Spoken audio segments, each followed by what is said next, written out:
Cup championship bound baby here, man. It got a little crazy out there, but we made it through. We're going to keep stacking the day. So, see you in the championship. Let's go. June 17th wasn't just another game. It was payback time. Remember May 30th when Jacy Sheldon and the Connecticut Sun left Sophie Cunningham and Sydney Colson injured on the floor? When the dirty plays went unpunished, well, the Indiana Fever remembered everything. And when Sheldon poked CaitlinClark right in the eye during this rematch, something snapped.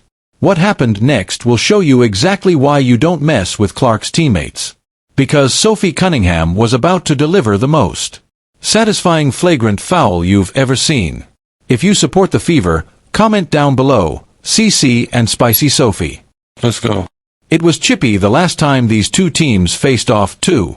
Sophie Cunningham suffered her ankle injury in that game, but in addition to that, she actually had part of her front tooth knocked out. She made contact with Jacy Sheldon as King Park knocks down the triple. But what people don't talk about enough is how hard you have to work to be able to be that good. All the hours that she spent perfecting her craft. Retreating, firing, and hitting. So, she can do that. Indiana arguing the call. Step back. You're late. She almost looks you in the eye. Picture this. May 30th. Indiana Fever versus Connecticut Sun. And everything went wrong for the Fever in the worst possible way. The game started normal enough. Just another matchup between two WNBA teams fighting for position. But the Sun came out with a level of physicality that crossed the line from competitive to dangerous. You could feel the tension building from the opening tip. Can we talk about the physicality for a second? Two players on the Indiana Fever got injured last night by the same player on the Connecticut Sun, and that was Jacy Sheldon. I tweeted about it. She was playing so reckless. I'm fine with players playing aggressive, but there is a thin line between playing aggressive and playing reckless. When you dive for a ball, you don't land on somebody's leg. She landed on top of Sydney Colson's leg and her leg got stuck and literally twisted around. Both injuries, both Sydney Colson and Sophie Cunningham were contact injuries. Sophie Cunningham went down first with what looked like a deliberate hit. The contact was hard. Too hard for what should have been routine basketball. Then Sydney Colson got hurt in another questionable play that had everyone asking what exactly was happening out there. The worst part, Jacy Sheldon was right in the middle of both incidents, playing with the kind of aggressive style that makes your blood boil. They weren't non-cont. They weren't ACLs. They weren't Achilles. They were contact injuries caused by the same player. And this kind of physicality that the WNBA they brag about.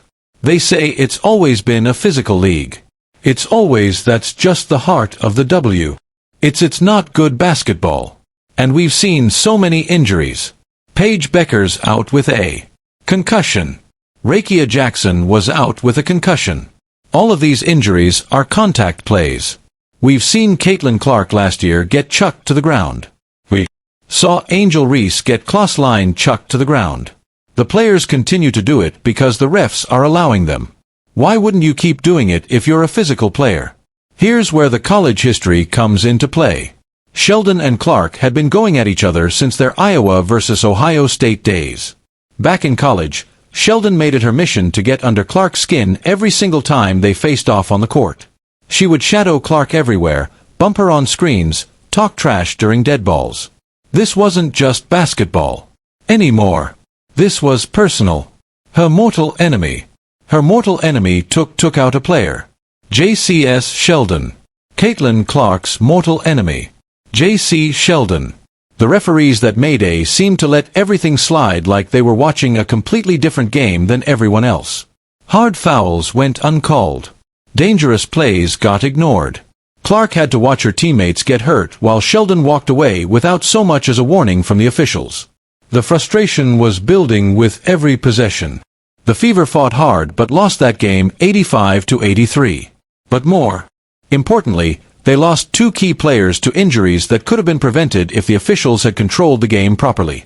Sophie Cunningham and Sydney Colson were hurt, and their absence would be felt in the games that followed. This is a reckless play. This is reckless. It's not. It is dangerous. There is no, and this angle makes it look even worse. It is dangerous. Like Sid Colson is. Between her and the ball. Sid Colson is in fact between Jacy Sheldon and the ball, and she dives through her knee. It wasn't even called as a foul. It wasn't even called as a foul. You could see it in Clark's eyes after that loss. The way she looked at, answered questions in the post-game interview. This wasn't over. Not by a long shot. The Fever would remember this game, remember who caused the injuries, and remember that the officials let it all happen. June 17th couldn't come fast enough. June 17th arrives, and Clark is back from her quad injury, and after a dominant win against the then undefeated New York Liberty, ready to face the Connecticut Sun again. This was her second game back after 3 weeks away from the court. You can tell she remembers exactly what happened last time. The way she walks onto the court, the way she looks at the Sun players during warm-ups. This isn't just another game for her. She just texted me. She never texts me during the game. Alright. Here is Clark splashing home a 3 from way downtown. Kelly escorting her back to the bench. Jacy Sheldon is there, with her hand in her face. The game starts with that familiar tension hanging in the air. Sheldon is guarding Clark like her life depends on it. Getting way too close for comfort. She's shadowing Clark on every possession. Bumping her on screens, doing all the little things that make basketball ugly. This is the same aggressive style that hurt Sophie Cunningham and Sydney Colson back in May. Everyone in the arena can feel what's coming. And CaitlinClark are talking to the official. They're both going at it saying, "Hey, oh, there's a little extra. A little extra right there. Oh." Then Marina steps in to protect JC. Third quarter hits, and here comes the moment that changes everything. Clark is bringing the ball up court when Sheldon comes over to defend. She goes for what looks like a steal attempt, but her finger goes straight into Clark's eye. The contact is immediate and obvious. You can see Clark's head snap back from the impact. Third quarter we go. They're trailing by 10. Keep an eye on her and Jacy Sheldon. Clark trying to back her down. Clark is okay. Sheldon. That was Clark hitting her in the face. Clark is upset about that. Then everybody's upset about that. Marina Mabrey comes in. She decks Clark. Tempers flaring on both sides. Clark immediately grabs her face. And you can see the pain and anger mixing together as she realizes what just happened. She's squinting, trying to clear her vision. But, she's thinking about more than just the physical pain. This wasn't an accident. This was the same player who hurt her teammates, now coming after her with the same dirty tactics that went unpunished before. Clark does what any competitor would do. She pushes back, literally pushing Sheldon away from her after getting poked in the eye. It's a natural reaction when someone just jabbed their finger into your eye socket. Any human being would react the same way. The crowd erupts because everyone saw what really happened. But somehow the referees are about to make this whole situation worse. I mean, is that displacement? I think it is. Oh, and Marina Mabrey is going to get ejected. If the officials saw that, MarinaMabrey is going to get ejected. Well, they're going to go and look at it. Look at Mabrey. She's got a scar on one side, a scratch on one side of her face, a scratch on the other side. It's not from the game today. I asked her about it. She's always in the mix. There's a lot of contact here.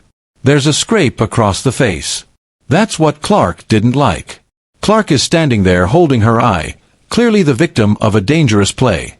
But the officials are reaching for their whistles. The arena is buzzing with confusion and anger. Fans are pointing at the replay boards showing the obvious. I poke that started everything, but the refs have their minds made up. They hit Clark with a technical foul for pushing back after getting her eye poked. A technical foul for defending herself after someone poked her in the eye. The decision made absolutely no sense to anyone watching. Clark just scored 32 points in her first game back from injury, and now she's getting penalized for reacting to getting eye poked by the same player who hurt her teammates. The technical foul call sends the wrong message to everyone watching. It tells players that they can go after Clark with dangerous plays and, if she reacts, she'll be the one getting punished. But this eye poke was just the beginning.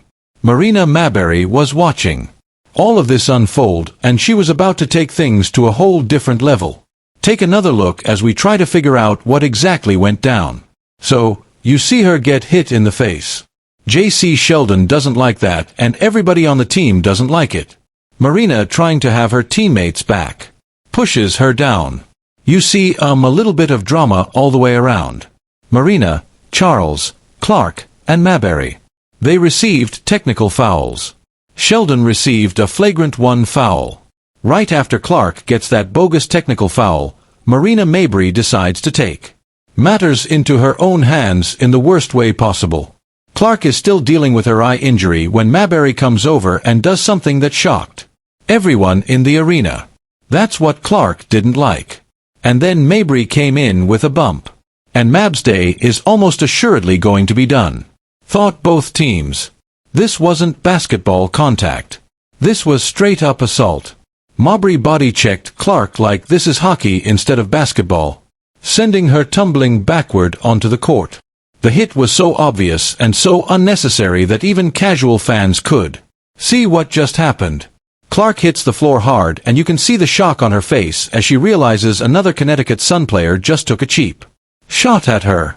And then Marina Mabrey comes out of nowhere and chucks her to the floor. Now let's watch this in slow motion here. Jacy Sheldon is guarding Caitlin.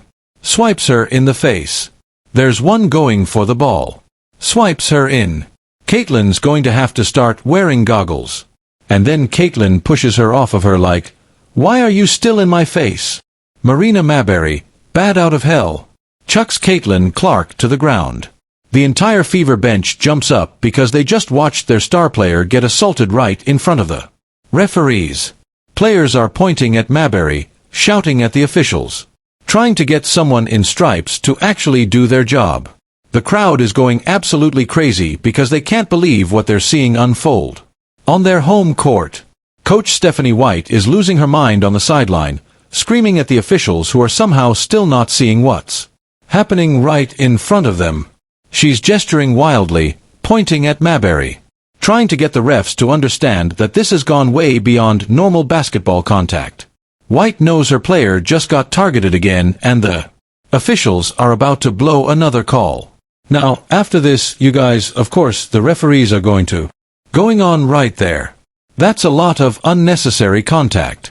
That's a lot of non-basketball contact happening during this play. Right. So, the 3 referees that I like to say, they got them straight out of Sephora because I don't think these referees have ever refereed a professional basketball game in their life. They took these referees. They were at the monitor. They looked at it for, I'm not even exaggerating you guys, like 15 minutes. 15 minutes. They are watching this play over and over.